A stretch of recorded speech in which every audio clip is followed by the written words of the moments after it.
Welcome everyone. आज हम करेंगे टेस ऑफ डियरबरविल्स का दूसरा जो एक क्वेश्चन है वो है role of fate and destiny in Tess life. Tess की ज़िंदगी में फेट और डेस्टिनी का कितना रोल है, भाग्य का।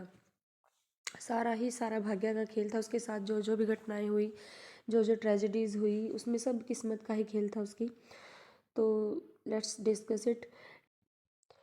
Tess is a female protagonist in the novel who suffers a lot in her life, not because of her crime or sin, but due to her unfortunate life which is completely under the control of fate.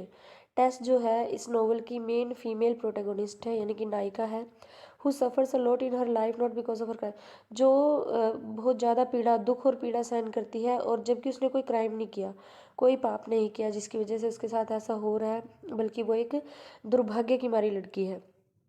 उसकी life पूरी की पूरी जो उसकी life है वो दुर्भाग्य के कंट्रोल में है, उसके साथ हमेशा ही बुरा हुआ है। The novel shows that she has to face the wrath of fate और destiny for being a nice human being in the world of inhumanity.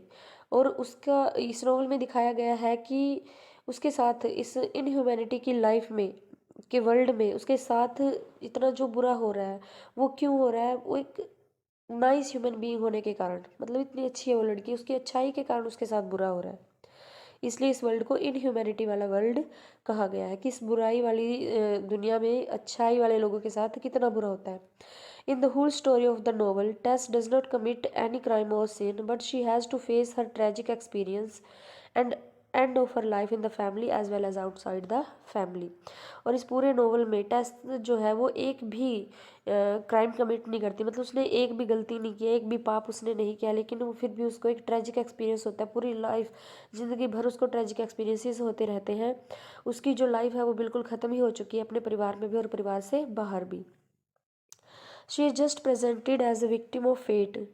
उसको सिर्फ एक अभागी लड़की के रूप में प्रस्तुत किया गया है। It seems that all the disasters and inhuman incidents of her life are controlled and pre decided by the fate. ऐसा लगता है कि उसके साथ जितनी भी त्रासदी हुई है, जितनी भी इनह्यूमन इंसिडेंट्स उसके साथ हुए हैं, जैसे कि वो कंट्रोल्ड हो और पहले से ही डिसाइडेड हो, यानी कि उसके भाग्य में लिखा हुआ है कि ऐसा इसके साथ होना ही है। Despite being a pure woman, she does not witness and experience a few moments of happiness in her whole life. एक प्योर वुमन होते हुए भी उसने कभी भी अपनी लाइफ में दो पल खुशियों के नहीं देखे हैं। There are numberless characters in the history of English literature which are remembered for worst and tragic experience in their lives, which make them unforgettable and characters। कि इंग्लिश लिटरेचर की हिस्ट्री में बहुत सारे ऐसे करेक्टर्स हुए हैं जिसने बहुत दुख सहन किए हैं, बहुत सारी ट्रेजेडीज़ उन्होंने देखी हैं, और इसी वजह से उनको भुलाया जाना आसान नहीं है।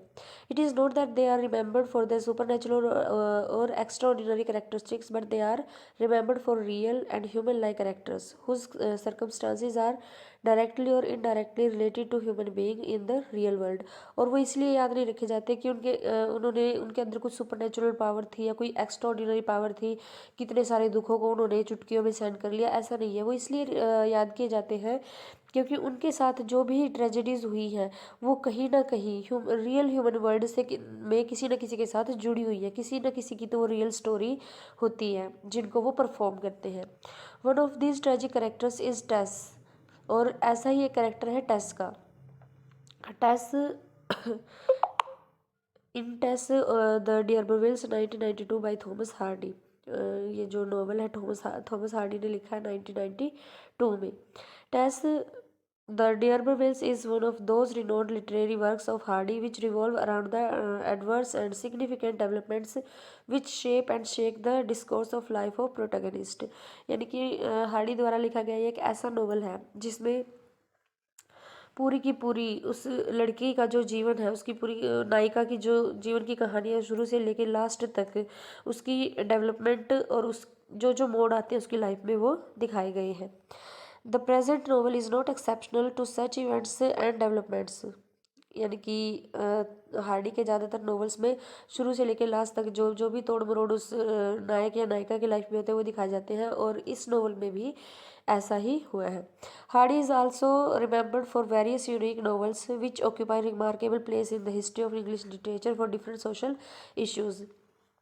थॉमस हार्डी जो हैं वो एक ऐसे राइटर हैं जो इसी चीज़ के लिए जाने जाते हैं क्योंकि वो अपने नॉवेल्स में, अपने जो लिटरेरी वर्क्स हैं उनके, किसी न किसी सोशल इश्यू को दिखाते हैं, समाज में फैली किसी न किसी बुराई को, कुरीति को दिखाते हैं और एक अलग ही रूप दिखाते हैं उसका। It is a difficult as well as impossible task to define the limit themes of his novel to just a single theme, because Hardy deals with a variety of different themes in his acknowledged novels. और उनके जो novels होते हैं उनमें सिर्फ एक या दो थीम नहीं होते कि इस थीम के ऊपर लिखा गया, बहुत सारे डिफरेंट थीम्स होते हैं जिनको ध्यान में रखा जाता है और समझना पड़ता है। बहुत सारे थीम्स के ऊपर एक नॉवल लिखा होता है, यानी कि बहुत सारे विषयों को कवर किया गया होता है एक नॉवल में। The Tess of d'Urbervilles is the far fetching literary creation, और ये भी एक ऐसा एक बड़ी दूर की सोच रखने वाला एक रचना है हार्डी की। The novel is unique in its deep presentation of phases of developments of the female protagonist of the novel name Tess, who is the soul of the novel, because without whom novel is definitely useless and directionless. और इस novel में ये एक unique novel है जिसमें deeply represent किया गया है एक लड़की के, जो नायिका है उसके जीवन के जो फेसिस हैं और उनकी जो डेवलपमेंट है वो दिखाए गए हैं।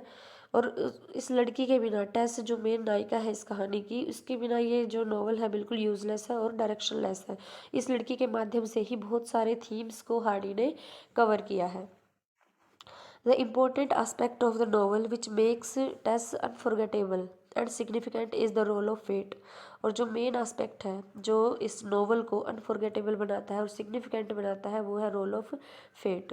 The novel apparently shows the role of the fate in the life of Tess, who becomes victim of the so called grip of fate. उस लड़की के दुर्भाग्यों को दिखाया गया है जो बिल्कुल दुर्भाग्य की चपेट में आई हुई है। When the readers read the novel, they feel that every phase of Tess' life is controlled by the fate। जब रीडर इस नोवेल को पढ़ता है तो उसको फील होता है कि ये लड़की जो है बिल्कुल भाग्य के द्वारा इसको कंट्रोल किया गया है, डेस्टिनी के द्वारा इसको कंट्रोल किया गया है। Whatever she does in her life to upend and improve her impoverished condition has no positive result. जब भी वो अपनी कंडीशन को सुधारने की कोशिश करती है, यानी कि वो जो कुछ भी करती है तो उसका जो है उसको नेगेटिव ही कुछ उसको एक्सपीरियंस करना पड़ता है। Because everything is pre planned and fixed in her life by the fate, क्योंकि हर उसकी लाइफ में जो कुछ भी है वो प्री प्लान्ड है और फिक्सड है, यानी कि वो कुछ भी कर ले, होना उसके साथ बुरा ही है। The life of Tess is adversely affected by the fate from very beginning of the novel to the end. Tess का जो जीवन है वो शुरू से लेकर अंत तक, नोवेल की शुरुआत से लेकर अंत तक दुर्भाग्य से अफेक्टेड है, प्रभावित है। It is clearly shown and observed that there is no single moment and event in the novel where there is no role of fate in her life. एक भी ऐसा क्षण नहीं है जहाँ पे भाग्य का रोल ना दिखे।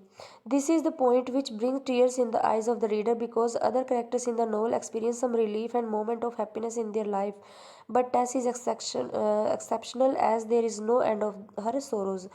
रीडर की आंखों में आंसू आ जाते हैं इसको पढ़ते पढ़ते, क्योंकि और जो करेक्टर्स हैं इसमें नॉवल में वो कहीं ना कहीं थोड़े बहुत जो है हैप्पीनेस के मोमेंट उनकी लाइफ में आ जाते हैं, लेकिन टेस की लाइफ में एक भी ऐसा क्षण नहीं है जो जिसमें वो खुश हो, और उसकी पूरी ज़िंदगी जो है वो दुखों में कट जाती है।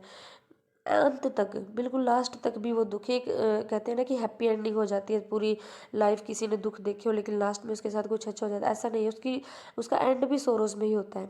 It would not be wrong to say that the character of Tess would always be remembered for her unlimited sorrows. और यह कहना गलत नहीं होगा कि टेस के कैरेक्टर को इस तरह से याद किया जाएगा जिसकी लाइफ में अनलिमिटेड सोरोज थे, and role of fate in her life. To observe the role of fate in her life it will be very helpful and beneficial to divide the life of Tess in phases to understand the role which fate plays. और इस चीज़ को अच्छी तरह समझने के लिए टेस की life को जो है वो अलग अलग पार्ट्स में बांट के देखेंगे कि कब कब रोल ने, भाग्य ने, फेट ने अपना अपना रोल प्ले किया उसको कष्ट देने में। तो उसकी लाइफ को यहाँ पे डिवाइड किया गया है। The life of Tess can be divided among various phases due to her various traumatic circumstances in her life, but it would be easy to limit life of Tess to three phases ranging from her life in parental home, separation from his parents and lover, and finally her end of life। तो उसकी life में जो traumatic circumstances थी उनको समझने के लिए उसकी लाइफ को 3 भागों में बांटा गया है। एक पार्ट तो उसका अपने पेरेंटल होम में, यानी कि जब वो अपने घर पे थी तो उस टाइम भी वो दुखी थी। उसके बाद जब उसका अपने पेरेंट्स से सेपरेशन हुआ, अपने पेरेंट्स को छोड़ के वो जॉब के लिए वहाँ जाती है डियरबरविल्स के यहाँ, तो वो भी उस वहाँ जाने के बाद उसके साथ और बुरा होता है। और फिर जब उसको प्यार हो जाता है एक लड़के से, वो भी उसको छोड़ के चला जाता है, शादी भी हो जाती है फिर भी उसको छोड़ के चला जाता है। और लास्ट में जब उसकी लाइफ का एंड होता है तब वो तो सबसे ही बुरा है। Tess belongs to a poor family in which she is the eldest daughter on whom the whole responsibility of home banks on। तो हेडिंग डालनी चाहिए थी यहाँ पे कि उसके पेरेंटल होम में उसकी क्या स्थिति है। टेस जो है एक पुअर फैमिली से बिलोंग करती है और वो अपनी फैमिली की सबसे, जो उसके पिता के जो 5 या 6 बच्चे हैं उनमें सबसे बड़ी है वो। और सारी की सारी उस घर की जिम्मेवारी जो है उस लड़की के ऊपर है, क्योंकि नोवेल के शुरुआत में ही उसके जो फादर है उसका एक्सीडेंट हो जाता है और वो मतलब बेड पे आ जाता है, तो सारी जिम्मेवारी उस लड़की के ऊपर आ जाती है। Being an eldest daughter in the family, she has to take care of his younger brother and sister along with the course of the home. और उसके बाद पहले बड़ी लड़की होने के कारण उसको अपने छोटे भाई बहनों का ध्यान रखना पड़ता है और घर के और कामों के साथ साथ भी। On the other hand her father is drunkard who does not care for family as well as for Tess. और ऊपर से उसका पिता जो है वो एक बहुत ज़्यादा शराब पीता है, जिसकी वजह से वो उस टेस्ट का और उसकी फैमिली का ध्यान नहीं रख पाता। He does not do anything to upend her impoverished condition. वो अपनी इस दुखी जीवन को सुधारने के लिए कुछ भी नहीं करता है। Tess very well knows all about her father's irresponsible behaviour. Tess को अपने पिता के इस इरिस्पॉन्सिबल बिहेवियर के बारे में सब कुछ पता है। So she decides to help her family in the family business. इसलिए वो अपने परिवार की हेल्प करने के लिए उनके फैमिली बिजनेस में हेल्प करती है। Her decision to help in her family shows her responsible behavior to uplift the family's socio-economic conditions। और जब वो अपने इस तरह से अपने पिता की जिम्मेवारी अपने सिर पे लेती है तो इसका जो रिस्पॉन्सिबल बिहेवियर है वो हमें दिखाई देता है कि वो अपने परिवार की सामाजिक और आर्थिक स्थिति को सुधारने के लिए कितनी जिम्मेवार है।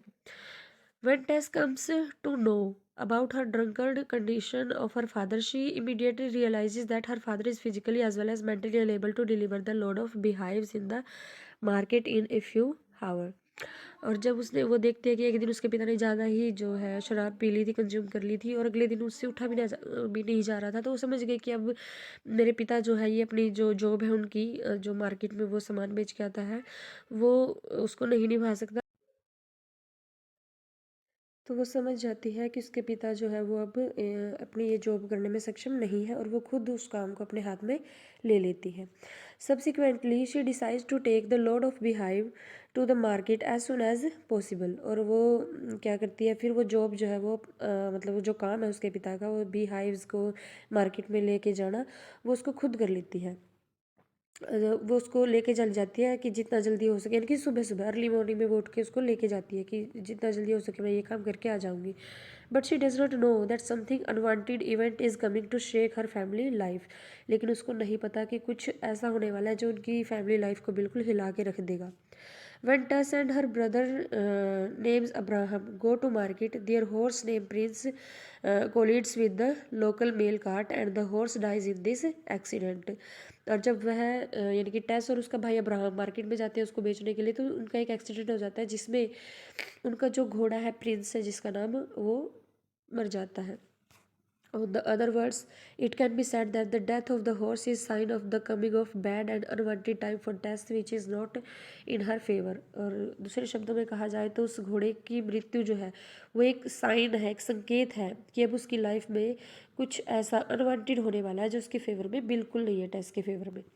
After the death of the horse their economic circumstances become more verse and poor. और उस घोड़े के मरने के बाद उनकी जो आर्थिक स्थिति है वो बिल्कुल और ज़्यादा ख़राब हो जाती है और वो बहुत गरीब हो जाते हैं।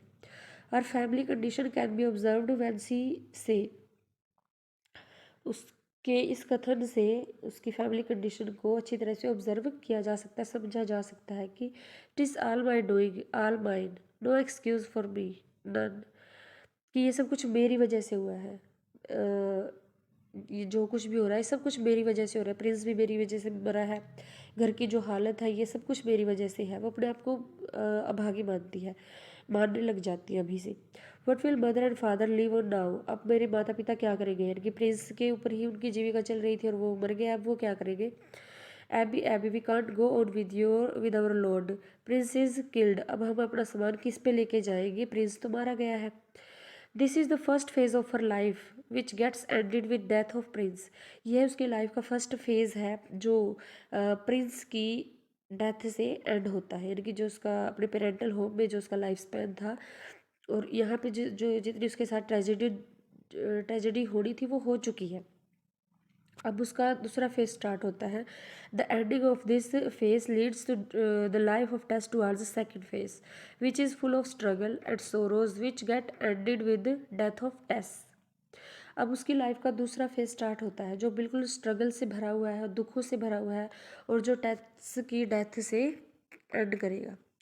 After the death of the horse, Tess has to do job in the house of Mrs d'Urbervilles to support her family economically. जो उसके घोड़े प्रिंस की डेथ के बाद टेस को मिस्ट्रीज डियरबर्विल्स के यहाँ पे जॉब करनी पड़ती है अपनी फैमिली को आर्थिक सपोर्ट देने के लिए, उनकी आर्थिक स्थिति सुधारने के लिए। Tess accepts the truth and says, well as I killed the horse mother, I suppose I ought to do something. अब वो कहती है कि मेरी वजह से वो घोड़ा जो है वो मरा है, यानी कि मैंने ही घोड़े को मारा है, इसलिए मुझे ही कुछ करना पड़ेगा। I don't mind going the end saying her but you must leave it to me about asking for help. मुझे वहाँ जाने में कोई दिक्कत नहीं है और सब कुछ मेरे ऊपर छोड़ दो, मुझे पता है कि मुझे कैसे जॉब मांगनी है उससे या हेल्प मांगनी है। And don't go thinking about the making a match for me, it is silly. और मेरे लिए मेरी शादी के बारे में मतलब बस मत सोचो, वो अपनी मदर से कह रही है। Initially she feels hesitation going to the house of Mrs d'Urbervilles but she does not have any other option to make her family survive.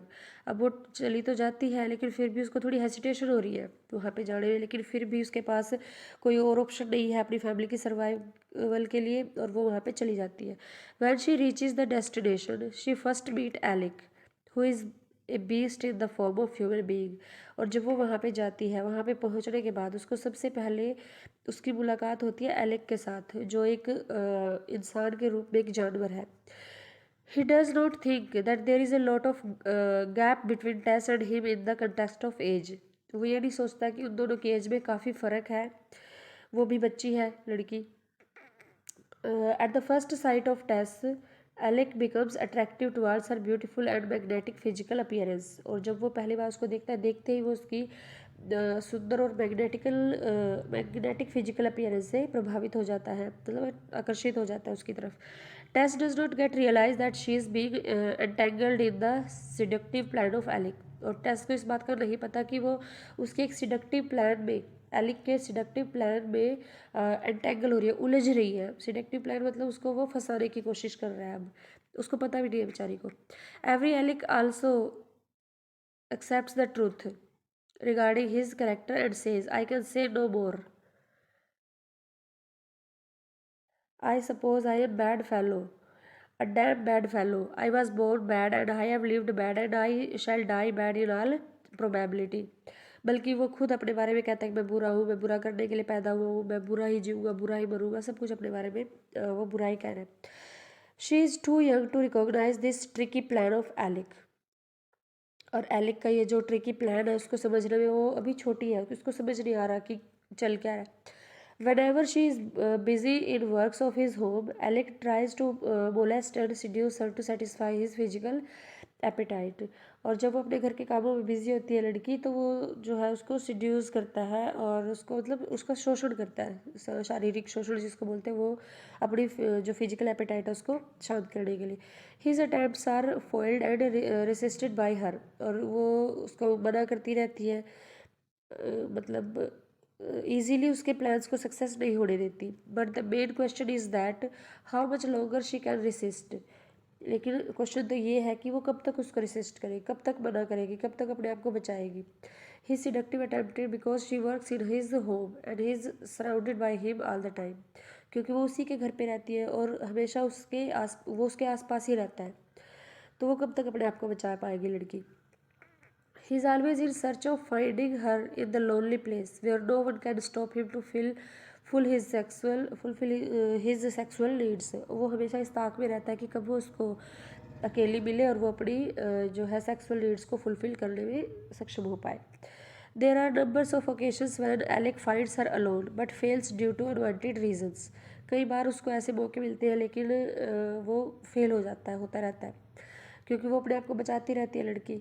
Sometimes he endeavours to show his feeling of love for her.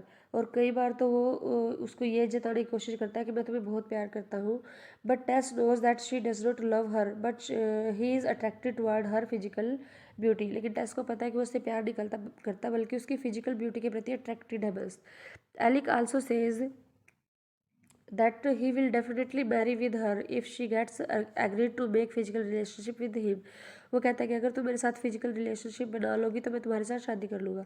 His all attempts to woo her get failed। और उसको बनाने के उसके सारे तरीके जो है वो फेल हो जाते हैं। Finally, Alex succeeds in his attempts when he finds Tess with her friends when they are coming from some party outside from Nearby। लेकिन एक बार वो अपने इस काम में सफल हो जाता है जब वो यानी कि टेस और उसके फ्रेंड्स एक पार्टी से आ रहे होते हैं, घर से बाहर वो की पार्टी में गए थे। Tess along with her friends is drunkard and enjoy each others company. Tess और उसके दोस्त जो वो उन्होंने मतलब शराब पी रखी थी और वो एंजॉय कर रहे थे एक दूसरे की कंपनी को। When Alec meets on the road riding आना चाहिए था, riding him home her home, he thinks that she is right, this is right time to entangle her in his plan। जब वो उसको लेने के लिए जा रहा था रास्ते में उससे मिलता घर लाने के लिए, तो अब उसको लगता है कि यह सही समय है। Initially Tess resist his effort of dropping her to the destination but finally he persuades her to go with him। पहले तो वो मना कर देती है कि मैं तुम्हारे साथ नहीं जाऊँगी, लेकिन फिर भी वो उसको मना ही लेता है कि मेरे साथ चलो। But she does know that fate has decided something ominous for her disaster on the way। लेकिन उसको पता होता है कि कुछ ना कुछ अनहोनी मेरे साथ रास्ते में होने ही वाली है। She is even not in condition in which she can out prevent his seductive plan. लेकिन उसने शराब पी रखी है, नशा हो रहा है उसको, तो वो इस कंडीशन में नहीं है कि उसके प्लान से बच सके। She is seduced by Alec. उसको सिड्यूस किया जाता है। When she is being seduced she does not know what is happening with her. और अब उसको पता नहीं चल पा रहा है कि उसके साथ हो क्या रहा है। When Tess explains about the poor condition of to mother by saying that how could I be expected to know, मुझे क्या पता था कि मेरे साथ ऐसा हो जाएगा, वो अपनी माँ को बताती है। I was a child when I left this house for months एगो। और जब मैं यहाँ से गई थी मैं एक बच्ची थी। वाई डिडंट यू वार्न मी, तुमने मुझे वार्न क्यों नहीं किया कि ऐसे ऐसे इन तरीक़ों से बच के रहना, इन चीज़ों से बच के रहना है। Ladies know what to do fend hand against. Ladies को पता होता है कि कैसे उनसे बचा जाता है कि किस तरह, मुझे नहीं पता था। Because they read novels that tell them of this tricks but I never had the chance of learning in that way. लेकिन मुझे तो कभी मौका ही नहीं मिला कि किस इन चीज़ों के बारे में मुझे पता चले। And you did not help me, और तुमने भी मेरी हेल्प नहीं की। No one is there to help her. She decides to leave her job in the nearby. अब उसके साथ जो ये दुर्घटना हो चुकी है, अब वो यहाँ से जाने की कोशिश करती है, कि डिसाइड करती है।